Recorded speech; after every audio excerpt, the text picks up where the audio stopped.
নাম আমরা শুধু জানি কোরআন শরীফ। আপনি একটা জিজ্ঞাসা করেন মানুষকে, কি নারী কি পুরুষ, ছোট কি বড়, যাকে জিজ্ঞাসা করবেন বেশিরভাগ মানুষ বলবে আমার হাতে যেটা দেখছেন সকলে বলবে এটা কোরআন শরীফ। কিন্তু কোরআন শরীফ নামটা হাদিসে কোনো জায়গায় উল্লেখ নেই, কোরআনেও কোনো জায়গায় নেই। বলবেন বলে কেন? ওই যে উত্তরপাড়ার পচার বাড়ি যাব, পচা বলে কে চিনবে যে, একে কোরআন শরীফ বলে বলে মানুষের কানে মানুষের প্রেমে এমন জায়গা নিয়েছে যে কোরআন বলতে এটাই বোঝায়। কিন্তু কোরআনের নাম জানেন? কোরআনের নাম হলো সূরা নূর, কোরআনের নাম হলো হুদা, কোরআনের নাম হলো নাবা, কোরআনের নাম হলো বাইয়িনা, কোরআনের নাম হলো তানজিল। কোরআনের নাম একাধিক নাম আছে। কোরআনের নাম শুধু কোরআন নয়, কোরআনুল মাজিদ, কোরআনুল হাকিম, কোরআনুল কারীম, এগুলো সব কোরআনের নাম। কিন্তু কোরআন শরীফ কোনো জায়গায় নাই। যতগুলো নাম আছে তার ভিতরে কোরআন শরীফ বলে কোনো জায়গায় উল্লেখ নেই। তাহলে নেই যেটা, সেটা নিয়ে আমরা বেশি মাতামাতি করি, আর যেটা আছে সেটা আমরা জানি না, জানার চেষ্টা করি না। কোরআনুল মাজিদ আর কোরআনুল বাইয়িনা, এই কোরআন আমি সার্বিকভাবে একটা নাম আমি আজকে বাছাই করে আজকের বিষয়টা আমি শুরু করতে চলেছি, সেটা হচ্ছে বাইয়িনা। তাহলে কোরআনের এত নাম হলো কেন? দেখেন, একটা ছোট্ট করে উপমা দিলে আপনারা বুঝতে পারবেন। চুল, আমার দিকে লক্ষ্য করেন, ঘুমিয়ে না, ঘুমালে কিছু পাবেন না। মাথায় যেটা আছে, এই যে কালো কেশ, এই যে চুল, এই মাথা থেকে 2 ইঞ্চি নিচে আসুন, দেখেন এটা বলবে আপনার ভ্রু।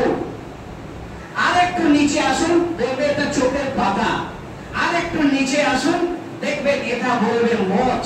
আর একটু নিচে যান, বলবে এটা দাড়ি। আর একটু নিচে যান, গোবরের লোম। আর সবাই নেই পেছনে, আর নিচে যাচ্ছি না আমি। এবার এখান থেকে বুঝে নেন, চুল একই জিনিস, কিন্তু নাম কেন আলাদা হলো? জায়গা পরিবর্তন হওয়ার কারণে। জায়গা পরিবর্তন হওয়ার কারণে এই চুলটা বিভিন্ন জায়গায় বিভিন্ন নামে তাকে ডাকা হচ্ছে। ঠিক কোরআনুল মাজিদ, কোরআনুল কারীম, কোরআনুল হাকিম, তানজিল, বাইয়িনা, নূহ, হুদা, এই যে নামগুলো, নামকরণগুলো কেন এসেছে? নবী মুহাম্মদ রাসূলুল্লাহ সাল্লাল্লাহু আলাইহি ওয়াসাল্লাম আর শুধু জীবদ্দশায় কোরআন নয়, 23টি বছর জীবনীতে কোরআনটাকে কোরআনের আকৃতি ধারণ করে লৌহে মাহফুজ থেকে আল্লাহর হাবিবের কাছে এসেছিল। কিন্তু একবারে পৃথিবীর শুরু থেকে শেষ পর্যন্ত কোরআনের ভেতরে উল্লেখ আছে, যার কারণে কোরআনটার নাম বাইয়িনা। বাইয়িনা মানে দলিল। আচ্ছা, দলিলটা কি? আপনার বাড়ি কেনা দলিল, জমি কেনা দলিল, আপনার অট্টালিকার দলিল না। এই বাইয়িনা শব্দের শাব্দিক অর্থ হচ্ছে দলিল। এটা কিসের দলিল? এই দলিলটা হলো, ভালো করে শুনে নেন, এই দলিলটা হলো আপনি যে দুনিয়াতে বেঁচে থাকবেন তার দলিল। আপনি দুনিয়া থেকে যখন বিদায় নেবেন, কবরে যাবেন, কবরে দলিল। কবরে কেমন থাকবেন, কোন মানুষটা কি পর্যায়ে থাকবে তার দলিল। কবর থেকে যেদিন ওঠানো হবে সেদিন হাসরের মাঠে আপনার আমার কি হবে সেটা দলিল। তারপরে হাসরের মাঠে হিসাবের পরে যে জায়গাটা পাড়ি দিতে হবে পুলসিরাত, সেই পুলসিরাতে পরিত্রাণের দলিল। তারপরে পুলসিরাতের পরে জান্নাত জাহান্নামের দলিল, জাহান্নাম থেকে পরিত্রাণের দলিল, জান্নাতে মানে আপনার দখলের দলিল। এইভাবে আপনার জন্ম থেকে মৃত্যু পর্যন্ত, পৃথিবীর শুরু থেকে শেষ পর্যন্ত কোথায় কি করবেন সমস্ত কিছু দলিল এই কোরআনের ভেতরে রয়েছে। বলবেন শুধুই নয়, মহানবী মুহাম্মদ রাসূলুল্লাহ সাল্লাল্লাহু আলাইহি ওয়াসাল্লাম এই কোরআন দলিলটা আমাদের কোথায় পৌঁছে দিয়েছে জানেন? আজকে হয়তো আমরা জানি না, অনেকে জানার চেষ্টাও করি না।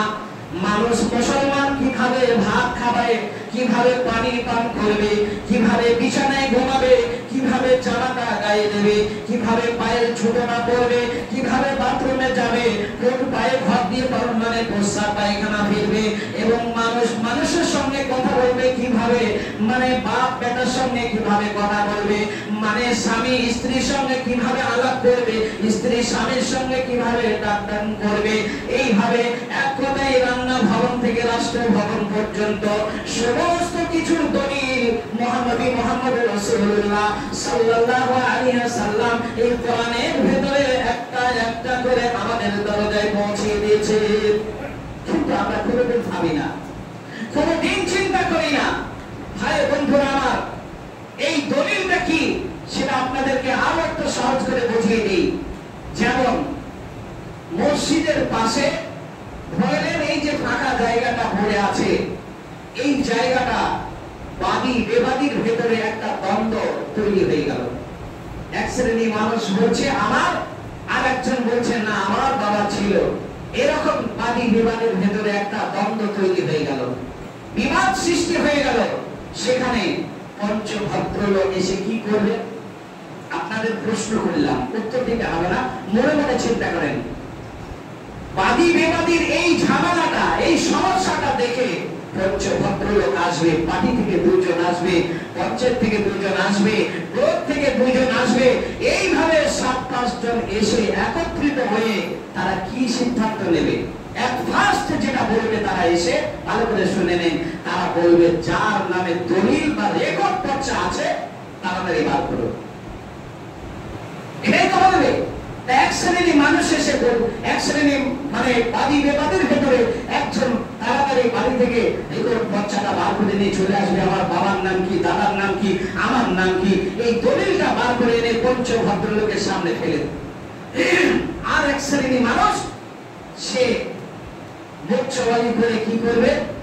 মুখে থুতনি ছুঁড়ে তখন বলবে কোথায় দলিল পত্র, অত আমার খেয়াল নেই, বেখেয়াল হয়ে গেছি।